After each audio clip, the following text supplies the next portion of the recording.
જય શ્રી રામ, નમો નારાયણ, હર હર મહાદેવ. 2026માં મીન રાશિ માટે અત્યંત મહત્વપૂર્ણ રાશિફળ એટલે કે આખા વર્ષનું ભવિષ્ય કે તમારા જીવનના વિવિધ પાસાઓ વિશે, કારકિર્દી, નોકરી, પારિવારિક જીવન, લગ્ન, નાણાકીય જીવન, પ્રેમ જીવન, આરોગ્ય અને મિલકતની સુખ સુવિધાઓ વિશે જણાવીશ.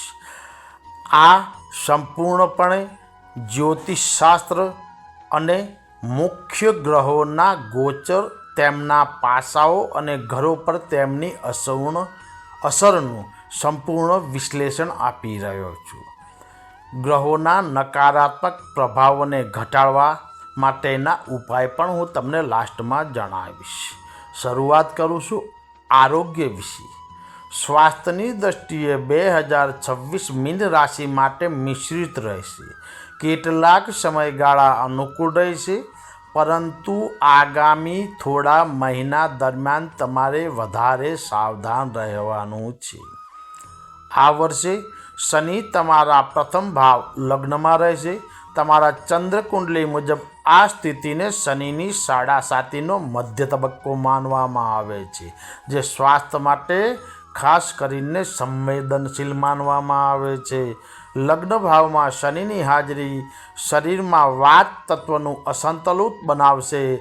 આનાથી પેટની સમસ્યાઓ, કબજિયાત, ગેસ, અપચો, સાંધાનો દુખાવો, થાક, સુસ્તી અને માનસિક તણાવ થશે. ઘણી વ્યક્તિઓ અનિદ્રા અથવા બેચેનીનો અનુભવ પણ કરશે. સૂર્ય અને મંગળના અશુભ પ્રભાવને કારણે વર્ષના કેટલાક સમયગાળા દરમિયાન ઈજાઓ અથવા અચાનક સ્વાસ્થ્ય સમસ્યાઓ ઊભી થશે. તેથી ઉતાવળ અને બેદરકારી ભર્યા કાર્યો ટાળવા મહત્વપૂર્ણ છે. તમારી રાશિનો સ્વામી ગુરુ તમને નકારાત્મક પરિસ્થિતિઓથી ઘણી હદ સુધી બચાવવાનો પ્રયાસ કરશે.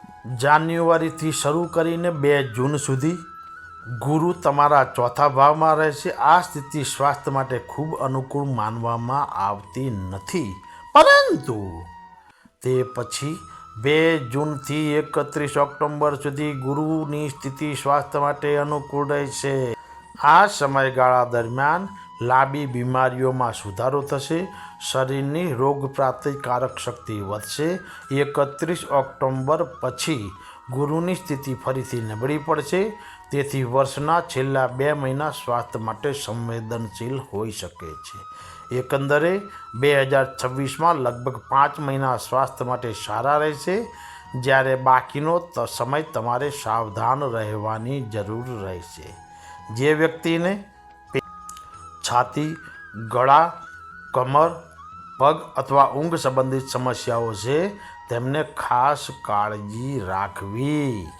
2026 મીન રાશિના મિત્રો માટે શૈક્ષણિક ક્ષેત્રમાં ખૂબ જ અનુકૂળ સાબિત થઈ શકે છે. તમારું સ્વાસ્થ્ય સારું રહેશે. જો તમે શારીરિક અને માનસિક રીતે સ્વસ્થ રહેશો તો આખું વર્ષ તમારા માટે ખૂબ જ સકારાત્મકતા લાવી રહ્યું છે. ઉચ્ચ શિક્ષણ માટે જવાબદાર ગ્રહ ગુરુ જાન્યુઆરીથી 2 જૂન સુધી તમારા ચોથા ભાવમાં છે. જો કે આ સ્થિતિ ખૂબ શુભ માનવામાં આવતી નથી. ગુરુ તમને કોઈને કોઈ રીતે ટેકો આપતો રહે છે.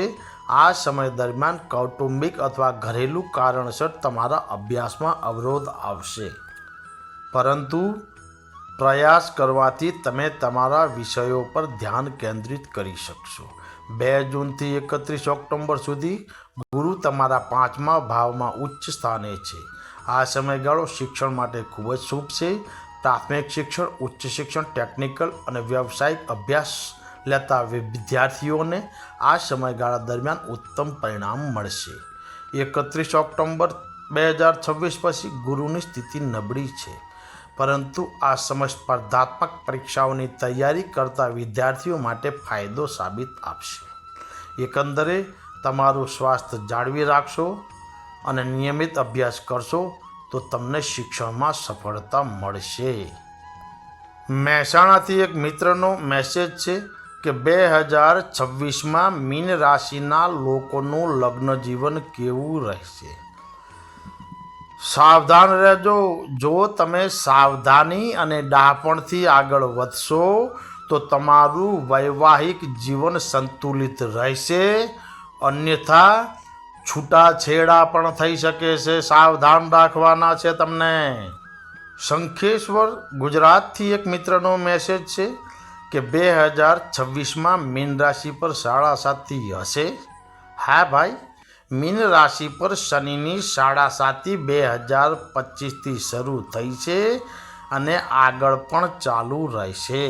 મીન રાશિના લોકો માટે વ્યવસાયની દ્રષ્ટિએ આ વર્ષ મિશ્ર રહેશે.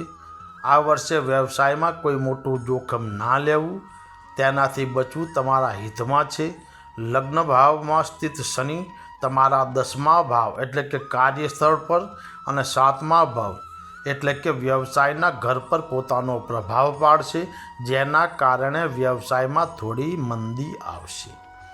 આ સમય દરમિયાન કરવામાં આવેલા પ્રયત્નોને અપેક્ષા કરતાં વધુ પ્રયત્નોની જરૂર પડશે અને પરિણામોમાં વિલંબ થઈ શકે છે.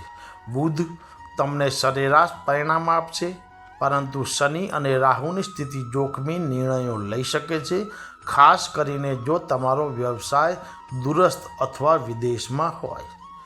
2 જૂનથી 31 ઓક્ટોબર 2026 સુધીનો સમયગાળો વ્યવસાય માટે અનુકૂળ છે. આ સમયમાં તમે કેટલાક સારા સોદા કરી શકશો, બાકી રહેલા પ્રોજેક્ટ પણ પૂરા કરી શકો છો. કોઈ પણ નવા સાહસો અથવા મોટું રોકાણ ટાળવાની સલાહ આપવામાં આવે છે. 31 ઓક્ટોબર પછી વ્યવસાયમાં વધારાના પ્રયત્નોની જરૂર પડશે અને નફો તમારો ઓછો થઈ શકે છે. નોકરિયાત મિત્રો માટે 2026નું વર્ષ સરેરાશ કરતાં વધુ સારું ગણી શકાય. આ વર્ષે કેતુ ગ્રહ મોટા ભાગનો સમય તમારા 6થા ભાવમાં છે, જે નોકરી અને સ્પર્ધાત્મક બાબતો માટે શુભ છે. તમે તમારા કાર્યો પ્રમાણે શિસ્તબદ્ધ રીતે તમારું સમયસર કામ પૂરું કરશો તો તમારા ઉપરી અધિકારીઓ ખુશ થશે. આ વર્ષ સરળ નહીં હોય અને તમારે મહેનત કરવી પડશે, પરંતુ તમારા પ્રયત્નો વ્યર્થ નહીં જઈ શકે. 2 જૂનથી 31 ઓક્ટોબર સુધી ગુરુ તમારા 5મા ભાવમાં છે, જેનાથી નોકરીમાં સ્થિરતા અને આવકમાં વધારાની તકો ઊભી થશે. 31 ઓક્ટોબર પછી ગુરુ 6થા ભાવમાં પ્રવેશ કરશે. જો કે આ સ્થિતિ સામાન્ય રીતે શુભ માનવામાં આવતી નથી, પરંતુ કેતુ સાથે મળીને સખત મહેનત કરવાથી તમને સફળતા મળશે. નાણાકીય રીતે મીન રાશિ માટે આખું વર્ષ સરેરાશ કરતાં વધુ સારું રહી શકે છે. લાભ ઘરનો સ્વામી શનિ લગ્ન ભાવમાં છે. આ સ્થિતિ સખત મહેનત દ્વારા આવકમાં વધારો દર્શાવશે, પરંતુ સંપત્તિ એકઠી કરવામાં મુશ્કેલીઓ આવશે. ધન ઘરનો સ્વામી મંગળ મધ્યમથી સારા પરિણામ આપશે. 2 જૂનથી 31 ઓક્ટોબર સુધી ગુરુ સારી આવકમાં શક્યતા ઊભી કરશે. તમારી નાણાકીય સ્થિતિમાં સુધારો થશે. 31 ઓક્ટોબર પછી સંપત્તિ ઘર પર ગુરુનું દૃષ્ટિકોણ સખત મહેનત દ્વારા આવક વધારવાનું શક્ય બનાવશે. પ્રેમ જીવનની દ્રષ્ટિએ 2026નું વર્ષ ખૂબ જ અનુકૂળ સાબિત થશે. 5મું ઘર મોટા ભાગના સમય માટે નકારાત્મક પ્રભાવોથી મુક્ત રહેશે, જે પ્રેમ સંબંધોમાં સ્થિરતા સુનિશ્ચિત કરશે. 2 જૂનથી 31 ઓક્ટોબર 2026 સુધીનો સમયગાળો પ્રેમ સંબંધ માટે ખાસ કરીને શુભ રહેશે. આ સમય દરમિયાન કુંવારા લોકો કોઈ ખાસ વ્યક્તિને મળી શકે છે અને પ્રેમ લગ્ન કરવાના તેમના પ્રયાસો પણ સફળ થશે. 31 ઓક્ટોબર પછી ઉત્સાહ થોડો ઓછો થઈ શકે છે, પરંતુ કોઈ મોટી સમસ્યા નહીં હોય. લગ્ન યોગ્ય માટે 2026માં સારી તકો આવશે. 2 જૂનથી 31 ઓક્ટોબર સુધીનો સમયગાળો સગાઈ અને લગ્ન માટે ખાસ કરીને અનુકૂળ છે. આ સમયગાળા દરમિયાન પ્રેમ લગ્નની શક્યતાઓ પણ જોડાયેલી છે. આ વર્ષ તમારા લગ્ન જીવન માટે થોડું સંવેદનશીલ છે, કારણ કે શનિનું 7મું દૃષ્ટિકોણ આખા વર્ષ દરમિયાન તમારા 7મા ભાવ પર રહેશે. નાની નાની બાબતોને મોટી બનતી અટકાવવી અને વાતચીત જાળવી રાખવી જરૂરી રહેશે, નહીં તો તકલીફોનો પાર નહીં રહે. પારિવારિક જીવન સામાન્ય રીતે અનુકૂળ રહેશે. વર્ષની શરૂઆતથી 2 જૂન સુધી વાતાવરણ સરેરાશ રહેશે, પરંતુ તે પછી પારિવારિક સંતુલનમાં સુધારો થશે. શરૂઆતમાં લગ્ન જીવનમાં કેટલાક ઉતાર ચઢાવ આવી શકે છે. આગામી મહિનાઓમાં પરિસ્થિતિ સુધરશે.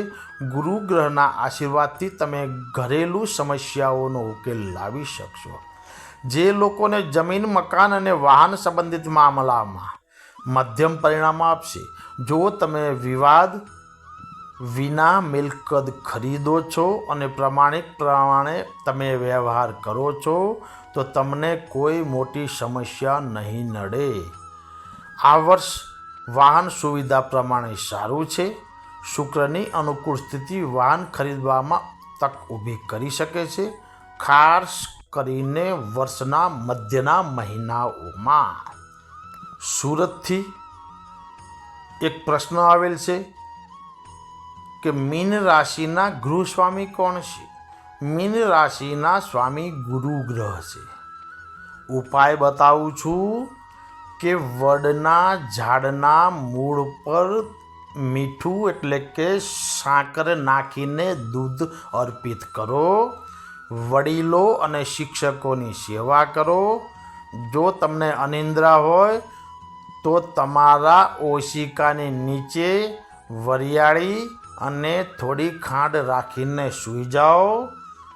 સાથે દરરોજ વિષ્ણુ સહસ્ત્રનામનો પાઠ કરવો જરૂરી છે. દર મંગળવાર અને શનિવારે હનુમાનજી મંદિર અને શનિદેવના દર્શન કરવા અનિવાર્ય છે. તો તમને શનિદેવ કોઈ તકલીફ નહીં આપી શકે. જય શ્રી રામ. નમો નારાયણ. હર હર.